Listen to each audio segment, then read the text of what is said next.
God created man to fellowship with Him and with other human beings. And in fact, God saved and continues to save man so that the fellowshipping could continue. God likes, God wants, and God wills to connect and to fellowship with His people. Yun ang amazing love.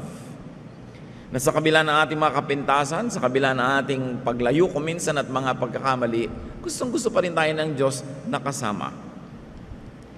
Ang Kanyang simula sa atin, nilikha tayo para makasama. Kaya nga ang Panginoon noon ay naglalakad sa halamanan ng Eden at nakikisalamuha, nakikipagmabutihan, nakikiisa at nakikisangkot sa buhay ng mga taong Kanyang nilikha. At noong ang tao ay nagkasala, ay gumawa pa ang Diyos ng paraan na mapabalik sa Kanya ang tao at ang plano niya hanggang kahuli-hulihan, pagsasama pa rin.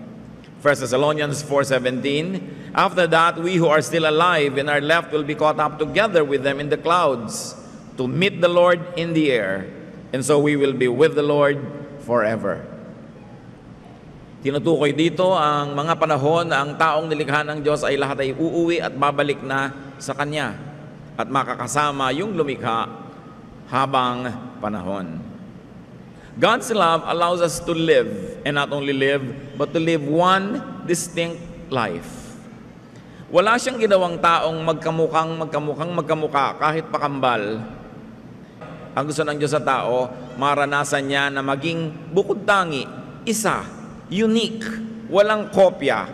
At nang sa ganon, sa kanya lang mata makikita niya ang daigdig at siya ay kailangan ng kapwa dahil walang pwedeng pumalit sa kanya.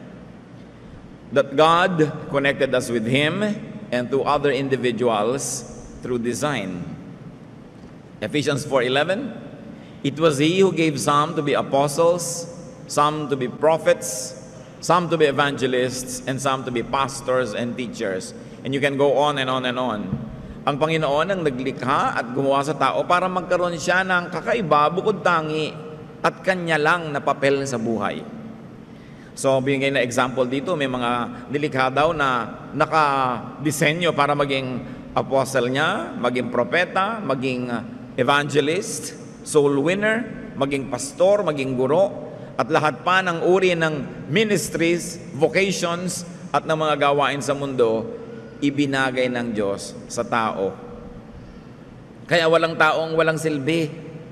Yung iba nagmumukhang walang silbi kasi ayaw magsilbi.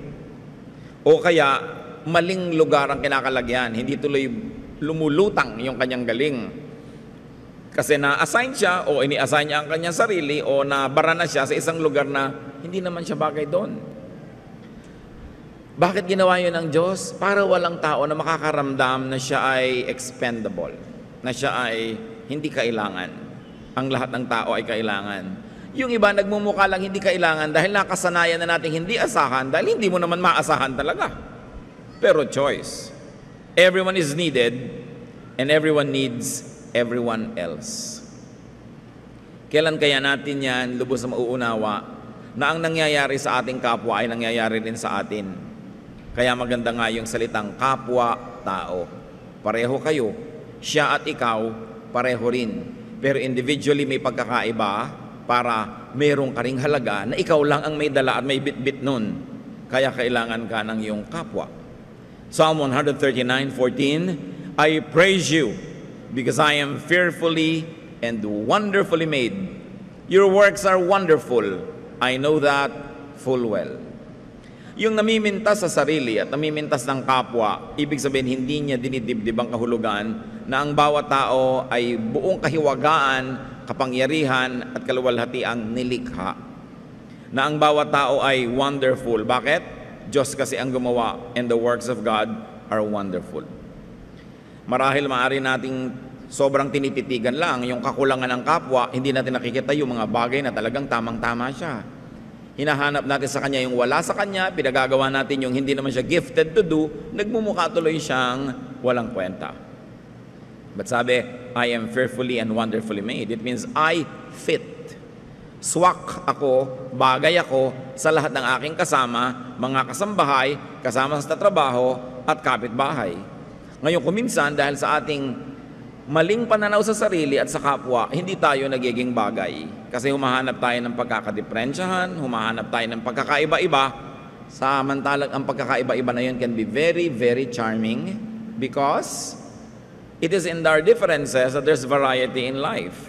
We were designed to need each other. Kaya merong mga binigyan ng talino sa numbers kasi sila ang gagawa ng mga bagay na may kinalaman sa numbers.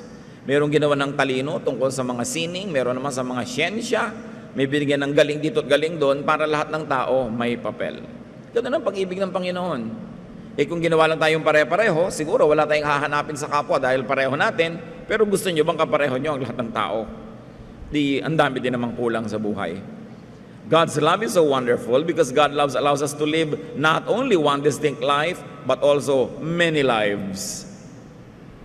God is a God of variety, kaya kahit ang isang tao, marami ring pwedeng gawin. Meron siyang number 1 na galing, pero meron ding number 2, may number 3, at ayon sa hinihingi ng pagkakataon, may ilalabas pa siyang ibang galing, kahit hindi naman niyang lagi na gusto niyang palutangin na galing niya. Many talents, many roles, many callings, to enable others to fit.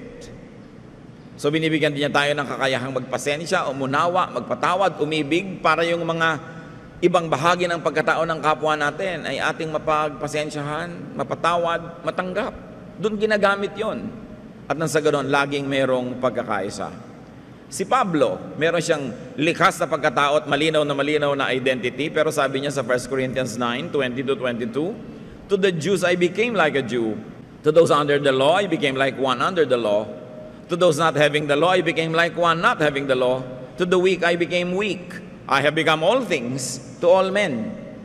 At ang goal daw niya, to win people for Christ. Hindi ba kaya din natin gawin yun? Kung yung kasama mo conservative, pwede ka rin naman mag-adjust na medyo conservative ka para mag-fit kayong dalawa.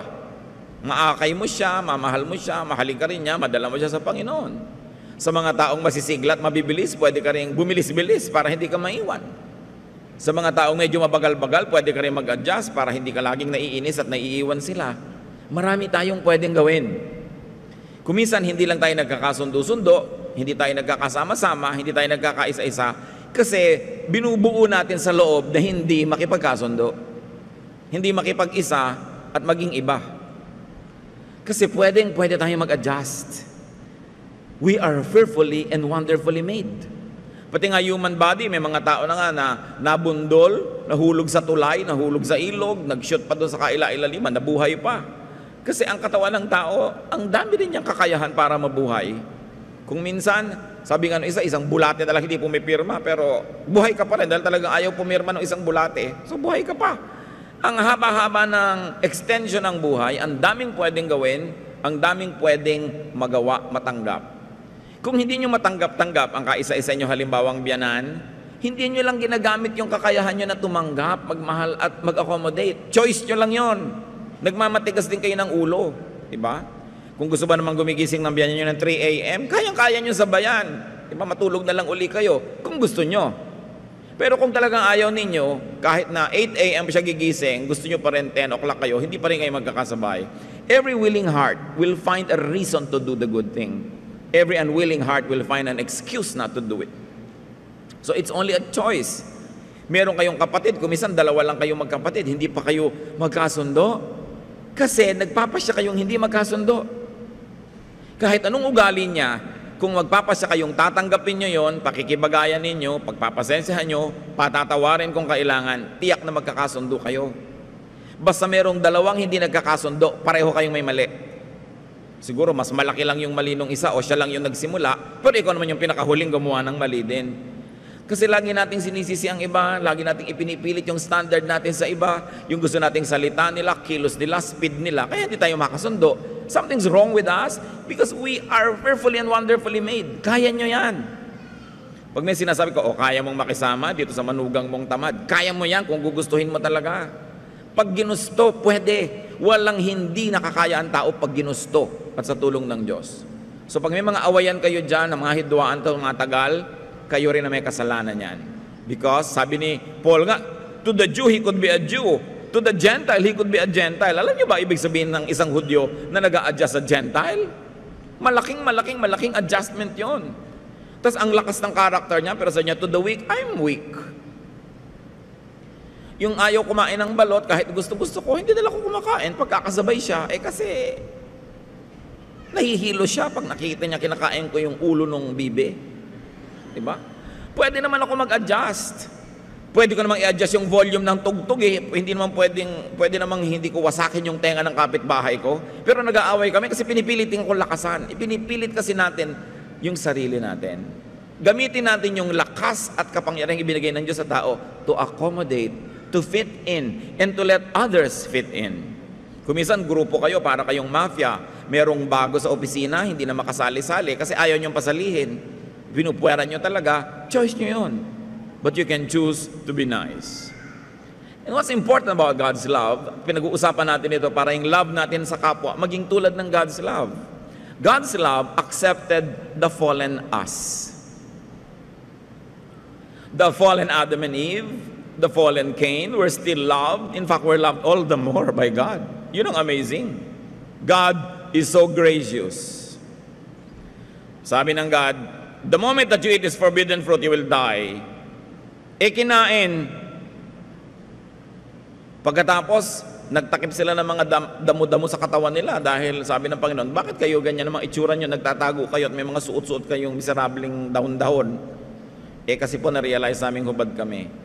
Alam niyo yung ginawa ng Panginoon? Hindi naman niya pinatay yung dalawa Genesis 3:21, the Lord God made garments of skin for Adam and his wife and clothed them. Di ba amazing love?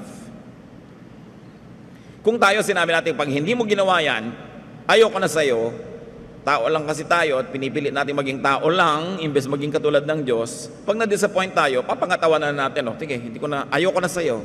Nagkakahiwalay tuloy. Pero nung yung tao bumagsak, nagkamali, anong ginawa ng Panginoon? Iginawa pa ng damit. Hubad pala kayo, nalaman nyo ng hubad kayo, halik kayo, igagawa ko kayo ng designer leather clothes to cover their nakedness. That's amazing love. Si Cain, first murder in the Bible. Pinatay ang kapatid. You'd think God would destroy him and pulverize him. Genesis 4:15. Then the Lord put a mark on Cain so that no one who found him would kill him. Tinatakan pa ng Panginoon si Cain sa kanyang noo para kung makita ng mga taong nais ipaghiganti yung kamatayan ng kapatid, igalang, huwag galawin. Amazing love. Hindi lang basta love. Protection, not condemnation.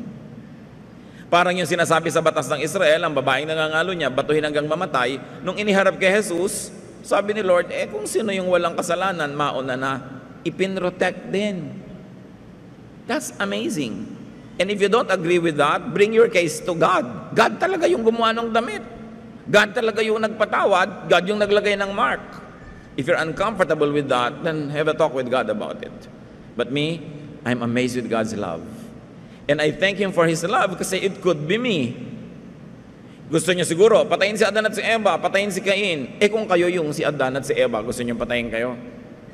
Kung kayo si Cain, na pinagdiliman ng isip, nagkamali, mali na kung mali, pero nung nalaman nyo ng mali kayo, anong gusto nyo? Di ba patawad? Pagtanggap na walang patakaran.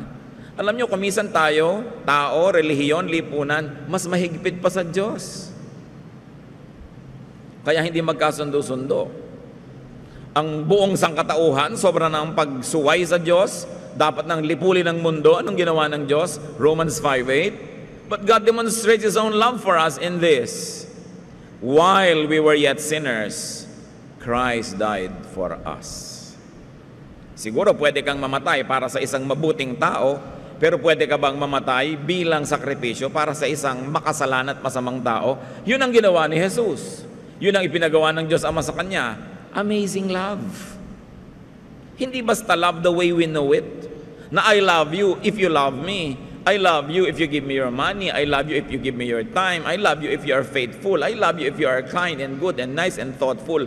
Yung love na may kondisyon, yun ang love ng fallen man. But the love of God is unconditional. God loves people even in their fallen state. Kaya amazing. It's unconditional. It's a love in spite of, not because of. Don't let religious propaganda and blackmail deceive you into mistaking God as unkind and unloving. Siyempre, gustong-gusto naman ng maraming relihiyon, takutin ng tao na galit ang Diyos sa'yo. Galit na galit ang Diyos sa'yo, kaya mag-donate ka na mag-donate para mawala ang galit niya. Mga pang-blackmail. Ang Diyos ay napakabuti. Napakabait. God made man in His own image. But often, fallen man makes God in His image. Totoo, we were made by God in His image. Pero maraming tao, they make God in their fallen image. So kung magagalitin sila, pinapresent nila ang magagalitin ng Diyos. Kung gusto nilang maghiganti, hahanap sila ng justification from God. Kung gusto nilang manikis, kung gusto nilang maging masungit, hahanap sila ng excuse na mukhang sa Diyos nang gagaling yun. Kasi ang tao, gumagawa din siya ng imahe ng Diyos ayon sa imahe ng tao. Kaya makikita nyo ang mga iba't ibang lipunan, iba't ibang kabihasnan, yung mga Diyos nila na sinasamba, actually is a reflection of their own values, reflection of their own warlike character, kung warlike sila.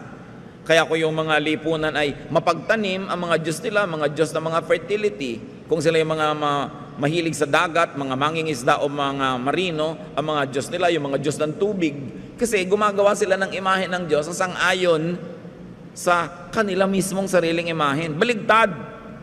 We should make our image in the image of God, not God in our image. Because sometimes we project our own beliefs, we project our own moods and our own sentiments on God and make God say what we like to say so that we could be justified. Baligtad yun. Dapat yung tunay na image ng Diyos ang lumulutang. God loves and saves us from ourselves through laws and limitations and consequences. Ang pinakamalaking panganib sa ating kaluluwa ay hindi nagmumula kay Satanas. Hindi nagmumula sa iba, nagmumula sa ating sarili, sa ating kalooban. Kaya ang ginawa ng Diyos to protect us from our own selves, from our self-destructive ways, nagbigay siya ng mga batas, mga hangganan, mga takda, at mga bunga ng mga paglapastangan at paglabag dito. Naglalagay ang Panginoon ng proteksyon. Halimbawa, si Paul, ang galing-galing, edukado, magandang lahi ang pinanggalingan, maraming alam, very successful sa ministry, very financially independent from many people. Pwede na siyang maging mayabang dahil ang dami-dami niyang katangian. Pero ang sabi niya sa 2 Corinthians 12:7, to keep me from becoming conceited because of the surpassingly great revelations, there was given to me a thorn in my flesh to torment me. Hindi sinabi kung ano, pero sabi niya, para iiwas ako ng Diyos na maging mayabang, binigyan ako ng isang napakahirap na kalagayan na lagi na lang nagpapahirap ng buhay ko. Sabi niya, ilang beses ko idinalangin sa Diyos sa tanggalin ito, pero di niya tinanggal, so tatanggapin ko na lang. Marunong ang Diyos. Bakit hinayaan ng Diyos halimbawang matadtad ka ng peklat? Baka naman kung ang kinis ng balat mo, ipaghampasan mo yung mga legs mo sa lahat ng sulok ng Metro Manila. No? Bakit halimbawa binigyan kanya ng parang physical limitation? Baka kung sobra kang naging maganda, yumabang ka, umapariwara ka tuloy. Mabuti na yung walang natutukso sa'yo. Di ba? Hindi ka napapariwara. Kesa sa pinaghahangaran ka ng lahat ng lasik na dumadaan, napapahamak ka. Meron tayong mga limitasyon na inirereklamo natin sa Diyos. Bakit ako ganito? Bakit ako ganon? Hindi niyo yata ako mahal. Bakit niyo ako ginawang ganito? Mahal ka nga, kaya nilagyan ka limitasyon. At nilinaw sa atin niya ni Paul, para hindi ako yumabang, binigyan ako ng kapintasan o kahinaan. Inililigtas ang ating espiritu sa mas delikadong mga panganib pa. People with great gifts and talents and powers have built-in fuses, weaknesses, and it becomes their protection. Di ba ang bahay kaya may fuse? Di ba ang bahay kaya may circuit breaker, mga building? Pag merong maling lakas ng kuryenteng pumasok at baka masunog ang bahay mo, magtitrip yung fuse. Hindi niya papadaanin yung kuryente. Yung iba naman, para padaanin yung kuryente, lalagyan ng direktang kawad. Kaya nga nagtitrip yun para huwag pumasok yung kuryente dahil delikado. Ganon din tayo mga tao. May mga fuse. Meron lang na hanggang doon lang ang kaya mo. Kaya talagang pag sinaabuso mo na yung sarili mo, sobra ka nang aantukin, baka mapasandal ka lang, tulog ka na. Kasi magtitrip ka na eh. Low bat ka na, kailangan ka na mag-recharge. Nilikha ng Diyos may ganun mga limitasyon. Kaya huwag tayo lagi nagagalit na may mga limitasyon tayo, nagdaramdam, at ayaw nating tanggapin yon. Sabi ni Paul, sa ikabubuti ko rin yon, dahil mahal ako ng Diyos. May limitasyon. Kaya pag sabing, bawal dito, huwag kang pumunta dito. No parking here. Park at your own risk. May mga nalalaglag na mga bato, magpa-park ka doon, risky, kaya may bawal. Huwag kang mag-park doon para sa kabutihan mo. Dapat ang tao masunurin sa ganyang mga limitasyon kasi mapapahamak siya o ang kanyang kapwa pag hindi niya yung ginalang. God's love accompanies us everywhere, all the time. Proverbs 15:3, the eyes of the Lord are everywhere, keeping watch on the wicked and the good. Yung keeping watch, hindi ito para mahalin niya yung good at paluin niya yung bad. Walang sinabing ganon. Interpretasyon na lang yan ng mga tao. Kapwa niya binabantayan ang mabuti at masama. Pareho. The Lord sends rain both on the just and the unjust. The sun shines on both the good and the bad. People always want to punish the fallen and the imperfect, but God's amazing love does not do that. Minamahal niya kahit yung fallen. Tayo, pagka medyo nagkasala naman siya. Meron pa akong kausap, yung pumpinsan ko namatay na, lung cancer. Kasi naman, sigarilyo siya ng sigarilyo. May kasama na agad na blame. Kasi tayo, pagka merong pinayuhan at hindi nakinig, we feel we are entitled not to help anymore kasi hindi tayo sinunod. Hindi siya sumunod di bahala siya. Actually, excuse lang natin yon kasi talaga ayaw natin tumulong. Kasi sinusunod ka at hindi, matigas ang ulo niya at hindi, kung gusto mong tumulong, tulad ng Diyos, tutulong ka pa rin. Kaya isa sa mga pinaka-nagpapamanhid ng kalooban ng tao, yung pagiging sobrang relihiyoso. Yung mga relihiyoso, pagka ang dinadapuan ng mga sakit, ng mga dilubyo, hirap sa buhay, ay yung sa tingin niya makasalanan, sasabihin niya, sinful naman siya. Yung parang natutuwa ka pa. At marami talagang relihiyoso, tuwang-tuwang, alam mo, yung mga umaapi sa atin, sa impyerno yung pupunta. Ganyan, tuwang-tuwang, sa impyerno talaga yan, tayo sa langit. Kung talaga makadiyos ka, ipagluluksa mo ang bawat pupunta sa impyerno, kahit masama siya o hindi. But religiosity can numb us, can give us a false sense of righteousness, that we feel that anybody who falls short of our measurement of righteousness deserves hell. And therefore, we gleefully usher them into hell. Yan ang isa sa mga hindi magagandang epekto ng sobrang relihiyon sa tao. Nawawalan siya ng sensitivity sa kapwa, lalo't hindi niya kasekta. Pagka nasunog yung isang buong bayan, alam nyo, nasunog yung buong bayan, pero huminto sa tapat ng bahay ni sister. Tawa mo, hallelujah, hallelujah. Pero yung iba, nasunog kasi iba relihiyon Ganun kaya ang Diyos? Pwede mo bang kulungin ng Diyos sa relihiyon? Yung Diyos universal, your religion, it's a frame, a prism, a glass through which you look at God. Pero hindi mo pwedeng ikulong ang Diyos doon sa pananaw mo na yon. God is beyond and above religion. But religion limits God to the congregation. Parang sila lang ang may Diyos. Hindi tayo mahihiwalay sa Diyos kahit anong mangyari. Sabi sa Romans 8:38 and so on. I am convinced that neither death nor life, neither angels nor demons, neither the present nor the future, nor any powers, neither height nor depth, nor anything else in all creation will be able to separate us from the love of God that is in Christ Jesus our Lord. Walang anumang kapangyarihan, liwanag o dilim, taas o baba, lapad o kitid, walang kapangyarihan pwede maghiwalay sa atin sa Diyos sa pamamagitan ni Jesus. All religious people love to make this amazing love exclusive to them. Di ba? Wala. Kahit na sabi mo, malayo ako sa Diyos. Kala mo lang yun. Malapit siya sa'yo. Kahit pinipili mong lumayo, wala ka naman pwedeng puntahan na wala doon ang Diyos. Again, another religious blinder, gusto nila, sa kanila lang nandun ang Diyos. Pero God loves all the people that He created.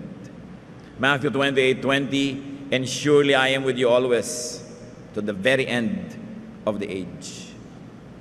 Pagka kayo'y nadadaya, na kayo'y nag-iisa, alalahanin niyo yung Romans 8. Pagka kayo nagkakamali, nadarapa ang pakiramdam nyo, galit sa inyo ang Diyos. Siyempre, hindi natutuwa ang Diyos kung nagkakamali tayo. Pero mahal ka pa rin ang Diyos. Parang magulang, kahit hindi natutuwa, mahal mo pa rin yung anak mo. Hindi ka natutuwa, napapahamak siya, hindi ka natutuwa, may ginagawa siya hindi maganda, pero mahal mo pa rin. Kaya parang mali, pagka yung magulang, conditional na yung love. Hindi na kita mahal kasi 7 taon ka na sa high school, yung mga ganon. Kahit ba 15 taon, hindi mo ikinakatuwa, pero mahal mo pa rin, anak mo yan eh. Sa'yo naka-assign yan, kaya sa'yo ibinigay ng Diyos para ikaw magmahal. Sino gusto mong magmahal sa Kanya? Ang principal. Assignment mo yun eh, kaya sa'yo binigay. So dibdibin mo yun. Yung pamilya dapat walang patakarang pagmamahal. Hindi pang kukonsente, pero alam mo dapat, kahit anong mangyari, may pamilya ako eh, may magmamahal sa akin. Kung minsan sa ating mga pagiging isip bata, nasa samantala natin yon, yung ganong katotohanan, na-exploit natin. We don't do our best. Pero pag nang mature tayo, marirealize din natin, napakasarap na may ganun kang pwedeng uwian, na laging alam mo, tatanggap sa'yo. Hindi ka lang tatanggapin kung good looking ka, kung healthy ka, kung okay ka, kundi kahit ano. At kahit pa nga ang mga human parents na pinakamalapit na ang love sa godly love, nagkukulang pa rin kuminsan, ang Diyos hindi. Tatandaan mo, kahit gaano ka kabigo, kahit gaano pa kasama ang nagawa mo, kahit gaano pa karumi ang nahulugan mong kanal, mahal ka pa rin ang Diyos. Nothing can separate you from the love of God. And that same love is the love that we should give to one another. Hindi tayo judges ng isa't isa. We are extensions of God's love. Kung minsan akala natin hindi kaya ng Diyos na magturo sa nagkakamali, so pinipilit natin na tayo yung magturo, tayo yung magtuwid, tayo yung magtama. Alalahanin niyo si Jesus. Sabi niya, kung sino sa inyo ang walang kasalanan, bumato na. So may liko, gusto mo ikaw magtuwid, sasabihin ni Lord, sige, kung talagang tuwid na tuwid ka, wala kang kalikuan, sige, ituwid mo.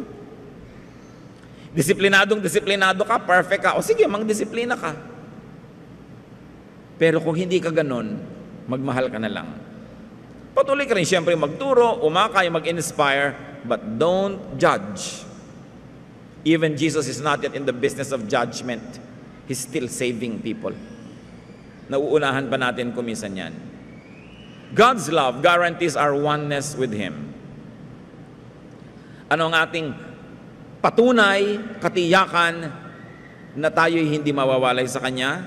He gave us His Spirit. Kung minsan, may boyfriend ka, bibigyan ka ng singsing, patunay na ikaw lang, yung pala sa loob ng singsing, yung pangalan, to whom it may concern. Ang dami nyo palang nabigyan nun. Pero kung minsan may tumutupad, pero madalas hindi rin naman natutupad. Singsing lang ang binigay sa iyo eh. Kayong dalawa, pipirma ng kontrata, marriage contract. Madalas hindi rin natutupad yung mga stipulations dyan, yung mga detalye. Ang Diyos, ano ang binigay sa bawat tao? Hindi sa isang church ha, sa bawat tao. Anong ibinigay niya? Ang Espiritu niya. Paano babawiin ng Diyos yung Espiritu niya? Nakalahok kaisa ng Espiritu ng tao.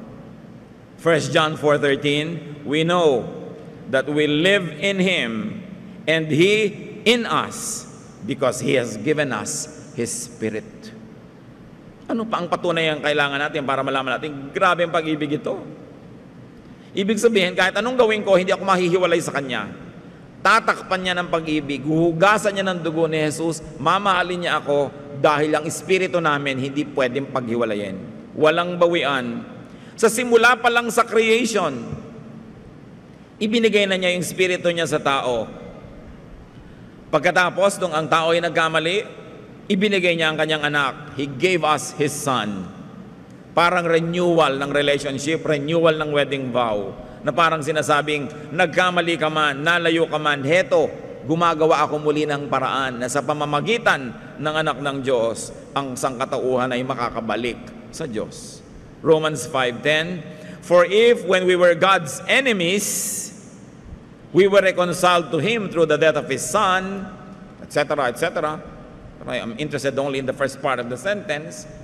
Sabi, kung nung araw na tayo malayo sa Diyos, noon namatay si Jesus para sa atin.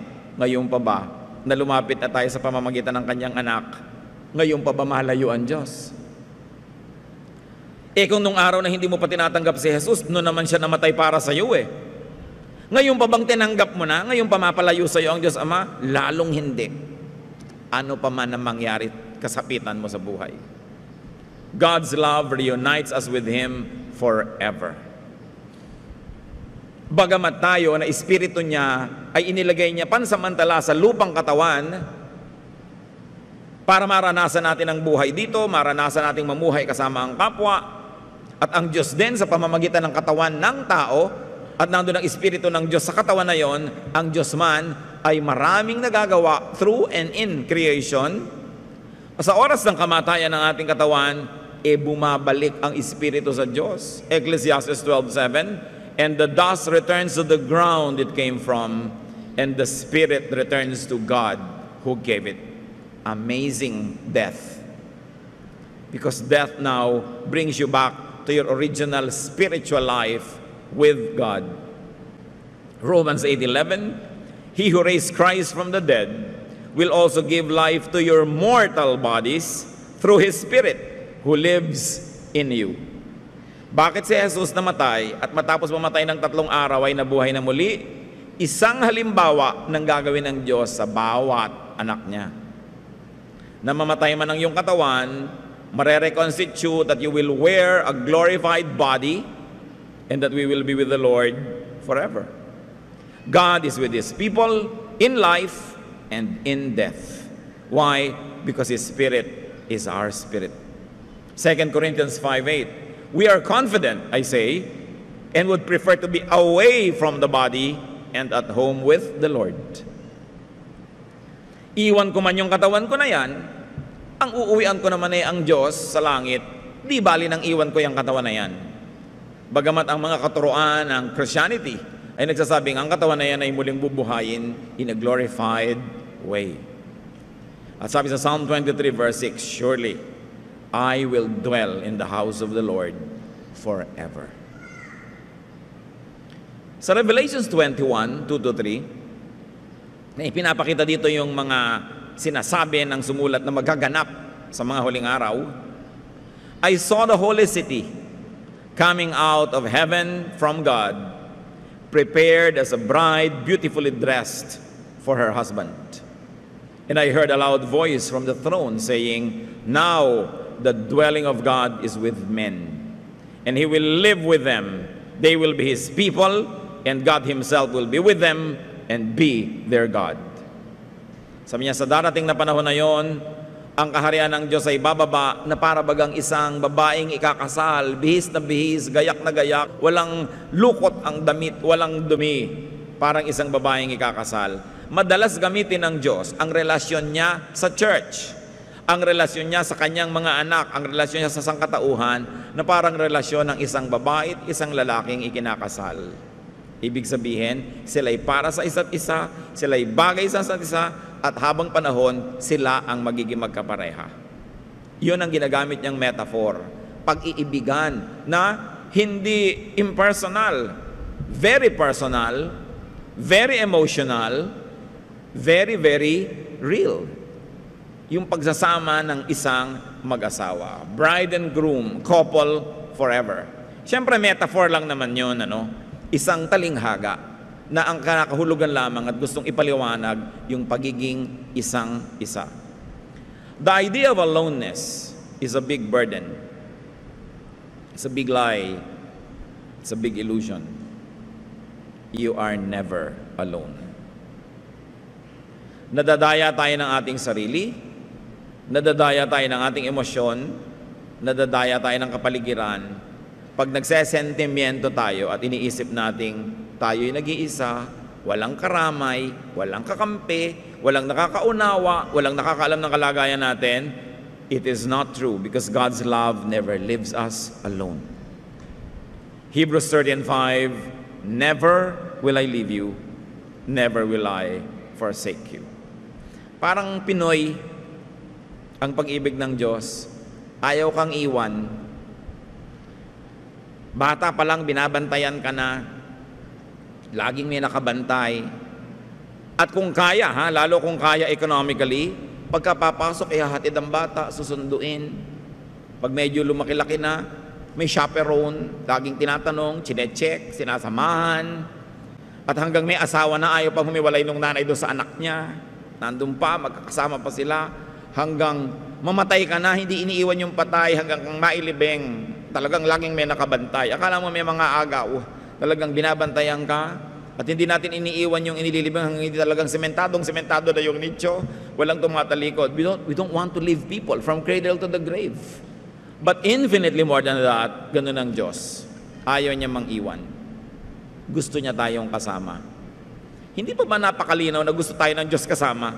Tinirhan na nga yung katawan natin. Nandun na siya, kasama na nung espiritu natin doon. At pinlano niya yung forever and ever and ever magkasama. Nang kung tayo nagtataksil, nagkakamali, anong kanyang reseta? Patawad. Para tuloy uli ang samahan. Yun namang mga nagkakamali, nag-aaway, hindi lang nagkakabalikan kasi hindi nagpapatawaran eh. Pero oras na willing ka magpatawad, nagkakabalikan. At yun ang modelong binibigay sa atin ng Diyos. Walang hanggan, walang patakarang pagpapatawad. Therefore, tuloy ang fellowship. Pag umiral yung yabang, umiral yung pride, umiral yung tinatawag ko minsan kung ano-ano mga prinsipyo, hindi nagkakapatawaran. But all people were reconciled to God through the work of Jesus. Ayaw mo man o gusto na reconcile ka sa Diyos dahil sa ginawa ng Panginoong Hesus. Dahil siya namatay para sa lahat. For God so loved the world that He gave His only begotten Son, that whoever believes in Him will not perish, but will have eternal life. Hindi lang namatay si Jesus para sa ating kongregasyon. Hindi lang siya namatay para sa ating relihiyon. Namatay ang Panginoong Hesus para sa lahat ng taong nilikha ng Diyos. At dapat ang lahat ng tao mag-respond sa katotohanan na yon at makipagmabutihan sa Diyos. 2 Corinthians 5:19, God was reconciling the world to Himself in Christ, not counting men's sins against them. And He has committed to us the message of reconciliation. Yun ang mensahe ng Diyos sa atin, reconciliation. Kung may mensahe tayo sa ating kapwa, dapat din reconciliation.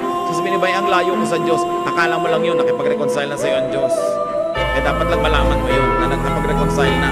Pero alam mo mat hindi, nakipag-reconcile sa iyo. Laan, ipinatawad na ang dapat ipatawad at laang tanggapin kang muli. Dapat lang ikaw ay sumugot na, oo, gusto ko rin makipagbalikan sa Diyos. Because God was reconciling not only a portion of the world, but the world to Himself. 1 Peter 3:18, for Christ died for sins once for all. Hindi yan for a chosen few, Christ died once for all. The righteous for the unrighteous will bring you to God. Dapat wala kang self-righteous feeling. Ako lang para sa akin lang namatay ang Diyos. Para sa lahat ng namatay sa Diyos. It's inclusive. It's not exclusive. Ephesians 2:13, but now in Christ Jesus, you who once were far away have been brought near with the blood of Christ. Ay mong pag-ibig ito, laging gumagawa ng paraan para makipagbalikan. Hindi yung naines nilayasan, sinusuyo na ayaw pa. In other words, gumagawa ka ng paraan para huwag magkabalikan. Pero ang Panginoon laging nakikipagbalikan. Kaya mabilis bumalik. Alam nyo, pagka yung lalo na yung nagawa ng kasalanan, yung aggrieved party, willing magpatawad, di reconciliation na agad. Dahil siya naman yung dapat magpatawad, willing siya. Kaya nagkakabalikan uli. God's love loves at all times. What are the great and powerful meanings of these truths? Kayo mga kapatid, anong kahulugan nito sa inyo? Na ganun umibig ang Diyos. Walang patakaran, walang hangganan, laging nagpapatawad, laging tumatanggap. Sasabihin niyo, baka umabuso naman yung iba. Tayo na nga yung mga abuso dun eh. At salamat gano'n ng Diyos dahil tayo mga abusero ang nakikinabang. Ba't naman ayaw mong makinabang yung ibang umaabuso rin? Sa lagay, ikaw na lang, sa abuso mo ang makinabang sa kabaitan ng Diyos, tapos yung iba wag mo ang pakinabang? The same door that you want to be open for you must be kept open for others. Don't burn the bridge over which you too needs to pass. Kailangan natin lahat yung ganung uri ng pag-ibig ng Diyos. God loves you.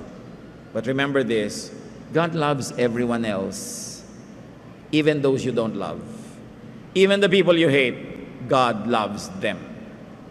So alam natin kung anong dapat natin gawin bilang pagsunod sa halimbawa ng Diyos at kahit na lang bilang pagtanaw man lang ng utang na loob sa Kanyang walang patakarang pag-ibig. Haba-habaan pa natin ang pasensya sa kapwa. Luwag-luwagan pa natin yung loob natin para maraming tayong mapatawad. Dami-damihan pa natin ang pagmamahal. Bawas-bawasan natin yung pagiging saganang akin, sa paningin ko, ito yung standard ko, na wala nang makapasa-pasa. Kailangan tayong matuto, maisaloob natin kung anong ibig sabihin ng pag-ibig ng Diyos. Kahit masaulo mo lahat ng verses, kahit magaling kang kumanta o tumugtog o magturo o mangaral, kung hindi ka umiibig ng ganito, ibig sabihin walang talab sa iyo ang alam mo. Kailangan tablan ka nito. At ang talab ng salita ng Diyos, yung tayo nagiging mas maibigin. Hindi nagiging mas marunong, bagamat maghalaga namang maging marunong. Hindi naman tayo tinuturuan ng Diyos para tayo maging marunong eh. Tinuturuan niya tayo para tayo maging maibigin dahil minamahal niya tayo. Love yourself. God doesn't stop you from loving yourself. Sabi ni Jesus, love your neighbor as yourself. Hindi niya inaalis na mahalin natin ang sarili natin. Kaya lang, kung paano mo minamahal ang sarili mo, gawin mo rin mahalin ang kapwa mo. Kung paano minamahal ang anak mo, bigyan mo rin ng ganung uri ng pagmamahal yung anak ng iba. Hindi yung pagka ang anak mo ang gumagawa ng mali, cute. Pagka iba, masama. Dapat ine-extend natin yung pag-ibig natin. Brothers and sisters, listen well. Except for marital love, love must not be exclusive. It must be inclusive. Mahal mo ang sambahayan mo, mahal mo rin dapat yung sambahayan sa kabila. Mahal mo yung anak mo, mahal mo rin dapat yung labanderang naglalaban ng damit ng anak mo. Mahal mo yung mga pamilya mo, mahal mo rin dapat yung mga taong kasama nyo sa bahay, kamag-anak nyo at hindi sa dugo, pero kasama nyo doon. Hindi yung namimili sobra ang pag-ibig mo. Anak ko lang ang dapat kumain ng masarap. Pag pinapakain nyo ng masarap ang anak nyo, may empleyado kayo, gumawa kayo ng paraan na kahit man lang din paminsan-minsan, kung hindi nyo makayang madalas, makakain din ng masarap yung anak nila. Kasi mga likha din yun ng Diyos.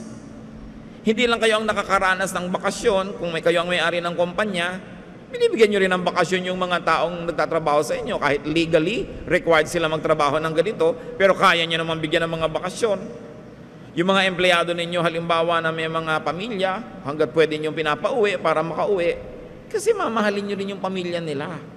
Hanggang hindi tayo nagmamahal ng ganon, ang mahal mo lang yung kamag-anak mo, yung sambahayan mo, anong pinagkaiba mo sa hindi naniniwala sa Diyos? Mapagmahal din sila. Sabi ng Panginoong Yesus, kung ang binabati mo lang, yung bumabati lang din sa'yo, hindi ba kahit yung mga Gentiles ganyan? Kung mabait ka lang, doon sa mabait din sa'yo, kahit mga kriminal mabait din sa sarili nilang nanay, anong pinagkaiba mo? Sabi ni Jesus, dapat nalalampasan mo yon, nahihigitan mo yon. Namamahal mo, hindi ka mahal-mahal. Ngayon, yung pag-ibig na tinutukoy natin dito, hindi emotional love. Alangan mang ma-emotional love mo ang lahat ng tao. Mahirap namang matupad yun. Pero yun lang, committed ka sa ikabubuti nila, gumagawa ka ng paraan para sila ay mapainam ang buhay. That's love. It doesn't have to be emotional. It can be a mental and an intellectual commitment to the betterment of someone else's life. Love yun. So, hindi dapat exclusive masyado yung kindness and goodness. Bawat tao, nandun ang Espiritu ng Diyos. Ano man ang pagmamahal na ibigay mo dyan, Diyos ang nakakadama. Pero ano mang pagkukulang o kaya kasamaan ang gawin mo doon, Diyos din ang nagdaramdam. Kasi nandun din sa tao na yon yung Espiritu ng Diyos. At nais kong ulitin, hindi mo man siya mahal, mahal siya ng Diyos. Kung ikaw ay naging magulang na, alam mo yon, ang pinakamadaling paraan para kabigyan ng kasiyahan ay yung mahalin ng iba yung anak mo. Di bali na hindi ka maregaluhan sa birthday mo, pero yung anak mo, kinutuwa mong naaalala nila. Daig pang sa'yo ibinigay ang regalo kung ang anak mo ang regaluhan. So ganon din ang Panginoon natin, ang Ama sa Langit. Pag binibigyan natin ang ating kapwa, daig pa na sa Kanya tayo nagbibigay. Pero pag pinagkakaitan natin ang ating kapwa, ang Diyos din na magulang din niya na nasa langit ang nagdaramdam. So pahabain natin, palawakin, paramihan ang pinupuntahan ang ibig sabihin ng pag-ibig ng Diyos. But never forget and never neglect to love yourself, because Jesus says, love your neighbor as yourself. Hindi masamang mahalin ang sarili. Masama lang kung tanging sarili mo na lang ang minamahal mo at wala ng iba. Ama namin, salamat sapagkat kayo mapagmahal. Kahit pa ulit-ulitin namin ang pagbubulay-bulay, pag-aaral ng iyong pag-ibig, hindi namin kayang unawain lahat ng sabay-sabay. Pero sa ngayon, dalangin namin, dagdagan nyo ang pangunawa namin. Pangunawa sa inyong pag-ibig na lalo, Panginoon, maglalapit ng aming loob sa inyo, lalong makakapagsabi sa aming napakabuti nyo talaga, at higit dyan, lalong magbibigay sa amin ng inspirasyon, kakayahan na maging mapagmahal din sa aming kapwa. Huwag lang kami maging tagatanggap ng iyong kabutihan, maging daan din kami nito patungo sa iba. Pagbulay-bulayan natin, mga kapatid, ang ibig sabihin ng God's amazing love